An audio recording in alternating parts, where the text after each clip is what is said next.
নমস্কার বন্ধুরা, সুপর্ণার হেসেলের আরো একটি নতুন রেসিপিতে আপনাদের সবাইকে জানাই অনেক অনেক স্বাগত। আজকে আমি আপনাদের সঙ্গে শেয়ার করব পনির বাটার মশলার রেসিপি। রেস্টুরেন্টের খাবার খেতে তো আমরা সবাই ভীষণ পছন্দ করি, আর সেই খাবারই যদি বাড়িতে ঘরোয়াভাবে একদম সহজ পদ্ধতিতে বানিয়ে নেওয়া যায় তাহলে কিন্তু ব্যাপারটা খুব একটা মন্দ হয় না। তাই আমি আজকে নিয়ে এসেছি পনির বাটার মশলার একদম সহজ রেসিপি, কিন্তু খেতে হবে রেস্টুরেন্টের থেকেও ভালো। যারা একেবারে নতুন নতুন রান্না শিখছেন তারাও কিন্তু এটা খুব সহজেই বানিয়ে ফেলতে পারবেন। তাহলে চলুন রেসিপিটা দেখে নেওয়া যাক। পনির বাটার মশলার গ্রেভি বানানোর জন্য আমি এখানে নিয়ে নিয়েছি 3টে টমেটো, ছোট বড় মিলিয়ে 2টো পেঁয়াজ, 1 ইঞ্চির একটা আদার টুকরো, 3 কোয়া রসুন আর 2টো কাঁচা লঙ্কাকে রাফলি চপড করে নিয়েছি। এবার একটা কড়াইতে দিয়ে দিলাম 1 টেবিল চামচ মতন রিফাইন্ড অয়েল, আর তেলটা হালকা একটু গরম হতে না হতে এর মধ্যে দিয়ে দেবো আমি বেশ খানিকটা বাটার। বাটারটা একটু মেল্ট হয়ে গেলে এর মধ্যে দিয়ে দেবো গোটা গরম মশলা, শুকনো লঙ্কা আর তেজপাতা ফোড়ন। গোটা গরম মশলার মধ্যে আছে 1 টুকরো দারচিনি, 2টো এলাচ আর 3টে লবঙ্গ। ফোড়নগুলোকে প্রথমে একটু ভেজে নেব। ফোড়ন থেকে যখন ভালো গন্ধ বেরোতে শুরু করবে তখন এর মধ্যে দিয়ে দেবো কুচিয়ে নেওয়া পেঁয়াজ। পেঁয়াজটাকে দিয়ে মিনিট 2 একটু নেড়ে নেব, আর তারপর এর মধ্যে অ্যাড করে দেব আদা, কাঁচা লঙ্কা আর রসুন, যেগুলোকে আগেই একটু কুচিয়ে রেখেছিলাম। এবার এই সব কিছুকে খুব ভালো করে ভেজে নিতে হবে। এর মধ্যে আমরা টমেটোটাও অ্যাড করব, তবে টমেটো অ্যাড করার আগে পেঁয়াজটাকে বেশ ভালো করে ভেজে নিতে হবে। পেঁয়াজের রং আসতে শুরু করেছে, এবার এর মধ্যে দিয়ে দিলাম আমি 12-13টা মতন কাজু বাদাম, আর তারপর আরো কিছুক্ষণ নেড়ে নিয়ে পেঁয়াজটা একটু হালকা ব্রাউন কালার আসা পর্যন্ত ভেজে নেব। পেঁয়াজটাতে হালকা ব্রাউন কালার আসতে শুরু করেছে, এবার আমি এর মধ্যে দিয়ে দিলাম কুচিয়ে রাখা টমেটো। টমেটোটা অ্যাড করার পর কিন্তু পেঁয়াজটা আর ভাজা যাবে না, কারণ টমেটো থেকে বেশ খানিকটা জল ছাড়বে। সে কারণেই আগে পেঁয়াজটাকে ভালো করে ভেজে নিতে হবে, কারণ পেঁয়াজটা কাঁচা থাকলে কিন্তু গ্রেভির টেস্টটা ভালো আসবে না। এবার আমি অ্যাড করে দিলাম 1 চা চামচ লবণ আর 1/2 চা চামচ হলুদ গুঁড়ো। গ্যাসের ফ্লেমটাকে মিডিয়ামে রেখে খুব ভালো করে একবার মিশিয়ে নিয়ে ঢাকা দিয়ে এটাকে রান্না হতে দেবো। টমেটোটা খুব ভালোভাবে সফট হয়ে যাওয়া পর্যন্ত রান্না করে নিতে হবে। আমি 2 মিনিটের জন্য টমেটোটাকে একটু ঢেকে দিয়েছিলাম, আর দেখুন এই 2 মিনিটেই কিন্তু টমেটোটা খুব ভালোভাবে সফট হয়ে গেছে। খুব ভালো করে একবার নেড়েচেড়ে মিশিয়ে নেব, তারপর এর মধ্যে অ্যাড করে দেব সামান্য একটু জল।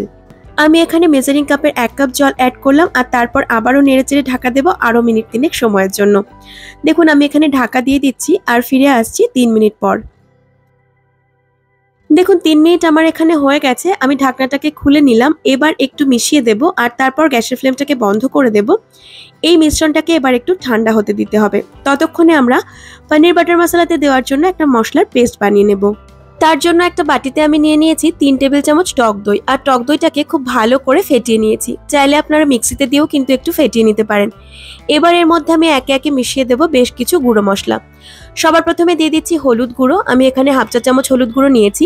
দিয়ে দিচ্ছি 1 চা চামচ শুকনো লঙ্কার গুঁড়ো, ঝালটা আপনারা আপনাদের পছন্দ মতন কম বেশি দিতে পারেন। এবারে দিয়ে দিচ্ছি 1/2 চা চামচ জিরে গুঁড়ো, 1 চা চামচ ধনে গুঁড়ো, আর এরই সঙ্গে দিয়ে দেবো 1/2 চা চামচ মতন গরম মশলা গুঁড়ো। এই সব কিছুকে আমি দইয়ের সাথে খুব ভালো করে একটু মিশিয়ে নেব। এইভাবে মশলার পেস্টটা বানিয়ে রাখলে কিন্তু রান্নাটা করতে অনেক সুবিধা হয়। এদিকে আগে তৈরি করে রাখা টমেটো, কাজু বাদাম, পেঁয়াজ, আদা, রসুনের যে মিশ্রণটা ছিল সেটাও কিন্তু এখানে ঠান্ডা হয়ে গেছে। এর মধ্যে থেকে আমি তেজপাতা আর গোটা গরম মশলাটাকে খুঁটে ফেলে দেব, কারণ এই গোটা মশলা থেকে যা ফ্লেভার বেরোনোর ছিল সেটা কিন্তু বেরিয়ে গেছে, আর এগুলো যদি থেকে যায় তাহলে গ্রেভির রংটা কালচে হয়ে যাবে। এবার এটাকে আমি একটা মিক্সার গ্রাইন্ডারে জারে নিয়ে নিচ্ছি, আর তারপর এটাকে একটু পেস্ট করে নেব। খুব ভালোভাবে পেস্ট করে নিতে হবে। টমেটো সেদ্ধ করা সামান্য একটু জল ছিল আমার ফ্রাই প্যানে, সেটুকুই আমি দিয়ে দিলাম। আর তারপর দেখুন এর একটা স্মুথ পেস্ট আমি বানিয়ে নিয়েছি। এবার এটাকে একটু স্ট্রেন করে নেব। তার জন্য একটা বড় স্ট্রেনার নিয়ে নেব, আর তার মধ্যে মিক্সার গ্রাইন্ডার থেকে সমস্ত মিশ্রণটা ঢেলে দেব। একটা হাতার সাহায্যে ঘুরিয়ে ঘুরিয়ে এটাকে স্ট্রেন করে নেব। এতে করে এর মধ্যে মোটা দানা জাতীয় কিছু থাকলে সেটা বেরিয়ে যাবে, আর আমাদের পনির বাটার মশলার গ্রেভিটা কিন্তু একদম স্মুথ তৈরি হবে। দেখুন এখানে একদম স্মুথ একটা মিশ্রণ তৈরি হয়ে গেছে। এবার একটা কড়াইতে দিয়ে দিচ্ছি আবারও 1 টেবিল চামচ মতন রিফাইন্ড অয়েল আর বেশ খানিকটা বাটার। বাটারটা মেল্ট হয়ে গিয়ে প্রায় 2 টেবিল চামচে গিয়ে দাঁড়াবে, এরকম বাটার অ্যাড করতে হবে। বাটারটা একটু গলে গেলেই এর মধ্যে অ্যাড করে দেব একটা ছোট সাইজের পেঁয়াজ কুচি, আর এবার পেঁয়াজটাকে একটু মিহি কুচি করে নিতে হবে। এরই সঙ্গে দিয়ে দেব টমেটো কুচি। আমি এখানে একটা মিডিয়াম সাইজের টমেটো দিয়েছি। এবার খুব ভালো করে নেড়েচেড়ে মিডিয়াম ফ্লেমে টমেটো আর পেঁয়াজটাকে হালকা একটু ভেজে নিতে হবে। এবার কিন্তু আর আগের বারের মতন বেশি ভাজবার প্রয়োজন পড়বে না। যেই হালকা একটু টমেটোটা নরম হয়ে আসবে আমি দিয়ে দেব আগে থেকে তৈরি করে রাখা দই আর মশলার মিশ্রণটাকে। এবার খুব ভালো করে মশলাটাকে টমেটো এবং পেঁয়াজের সাথে কষিয়ে নিতে হবে।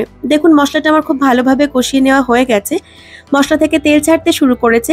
এবার আমি দিয়ে দেব আগে থেকে তৈরি করে রাখা গ্রেভির মিশ্রণটা। এবার খুব ভালো করে মিশিয়ে নিতে হবে আর ক্রমশ নাড়তে থাকতে হবে যাতে তলা থেকে কোনোভাবেই না গ্রেভিটা লেগে যায়। গ্যাসের ফ্লেমটাকে মিডিয়ামে রেখে 4-5 মিনিট সময় ধরে খুব ভালো করে সবকিছুকে একসাথে কষিয়ে নিয়েছি।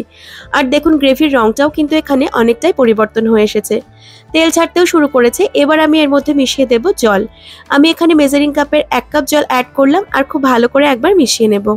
গ্রেভিটা হালকা একটু ফুটে উঠতে শুরু করলে এর মধ্যে অ্যাড করে দেব সামান্য একটু লবণ। আমার কাছে লবণটা একটু কম লাগছিল, তাই আমি এখানে স্বাদ মতো লবণটা অ্যাড করলাম। অবশ্যই আপনারা একটু লবণটা চেক করে নেবেন।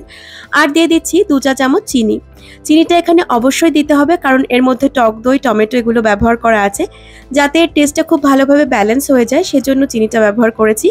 তবে চিনিটা অবশ্যই আপনারা আপনাদের স্বাদ অনুযায়ী কম বেশি অ্যাড করতে পারেন।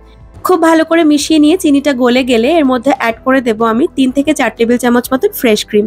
আমি আজকে এখানে আমুলের ফ্রেশ ক্রিম ব্যবহার করলাম, তবে আপনাদের হাতের কাছে যদি ফ্রেশ ক্রিমটা না থাকে তাহলে দুধের সরও কিন্তু এখানে মিক্সিতে একটু ঘুরিয়ে নিয়ে অ্যাড করতে পারেন, টেস্ট কিন্তু একই আসবে।